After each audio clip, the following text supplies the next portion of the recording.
د سپین غر د سیوري راز د ماشومانو لپاره یوه ویرونکې خو ښوونیزه کیسه.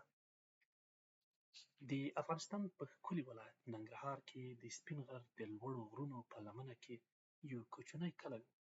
دا کلی د شنو باغونو، یخو چینو او زړورو خلکو لپاره مشهور و.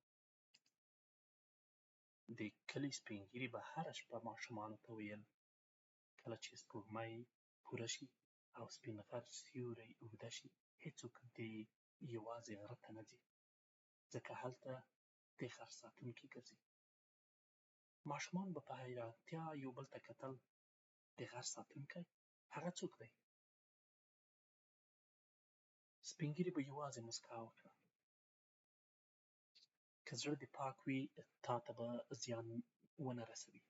خو که طبیعت خرابوي، دروغ وایې یا د خلکو حق خورې، نو د غر سیوری به دې تعقیب کړي.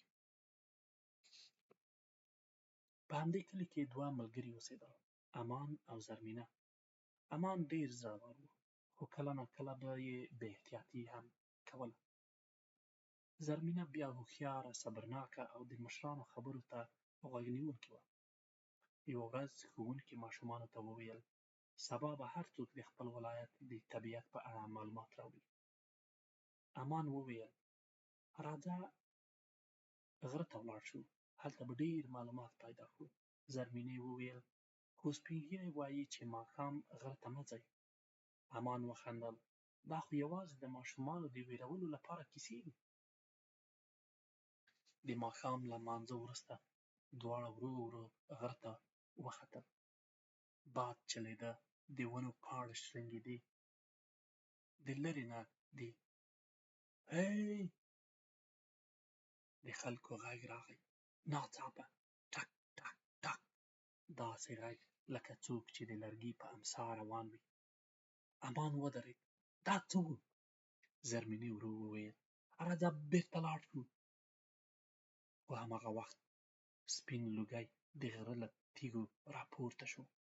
ورو ورو د لوګي منځ کې د یوه سپین ږیري څېره راښکاره شوه. سپینې جامې، سپینه ږیره او په لاس کې د توت لرګي. ماشومانو فکر وکړ چې روح دی. دواړه وډار شول. سپین ږیري په ارام غږ وویل ولې وېرېږئ؟ زه د دې غر ساتونکی یم. زه انسانانو ته سزا نه ورکوم، زه یوازې هغوی ازمایم. امان په لړزېدلي غږ وویل ته رښتیا څوک یې؟ سپین ږیري وویل زه د افغانستان د غرونو، ځنګلونو او چینو ساتونکی یم. سلګونه کاله کېږي چې خلک ګورم. هغه خپله امسا پورته کړه. ناڅاپه د ماشومانو مخې ته د افغانستان یوه لویه نقشه راښکاره شوه. غرونه ځلېدل، سیندونه بهېدل، دښتې ښکاره وې. هغه وویل دا وطن یوازې کلی نه دی. په شمال کې د هندوکش ستر غرونه دي. په ختیځ کې سپین غر ولاړ دی. په لویدیځ کې هرات د سلګونو کلونو تاریخ لري. په جنوب کې کندهار د احمدشاه بابا د پاچاهۍ ټاټوبی دی. په مرکزي سیمو کې د بامیانو ښکلي غرونه او درې دي. په بدخشان کې لاجورد پیدا کېږي. په هلمند کې لوی سیند بهیږي. په کونړ او نورستان کې ځنګلونه شته.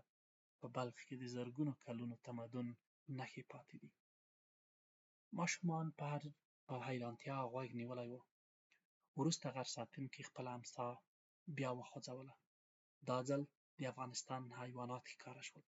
مارخور، واورهيي پړانګ، ږیره لرونکی باز، غرنی خرس، لیوه، غرنۍ وزې. هغه وویل دا ټول زموږ د وطن شتمني ده. که ځنګلونه پرې شي، که سیندونه ککړ شي، که حیوانات بې ځایه ووژل شي، نو وطن به ورو ورو خپله ښکلا له لاسه ورکړي. بیا ناڅاپه شاوخوا هر څه تیاره شول. باد زور واخیست. له لرې یو غږ راغی چا پلاستیک په چینه کې غورځولی؟ ماشومان وډار شول. غر ساتونکي وویل دا زما غږ نه دی، دا د طبیعت غږ دی. هر کله چې انسان طبیعت خراب کړي، طبیعت هم خپله ژړا کوي.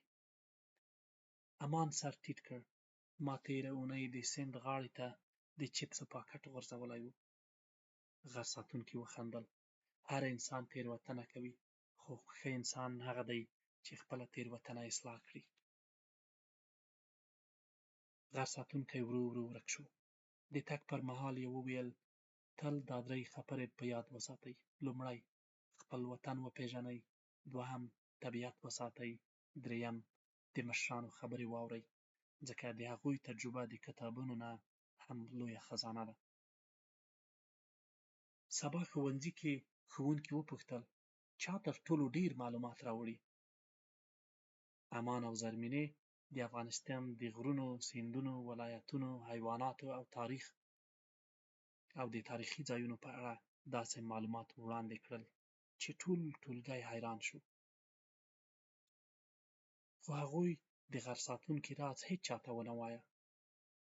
یوازې کله نا کله چې سپوږمۍ پوره شوه او سپین غر اوږد سیوری پر کلي خپور شو، دواړه موسکا وکړه او په زړه کې یې وویل موږ پوهیږو چې زموږ وطن ساتونکی لري، خو تر ټولو لوی ساتونکی باید موږ خپله واوسو. د کیسې پای.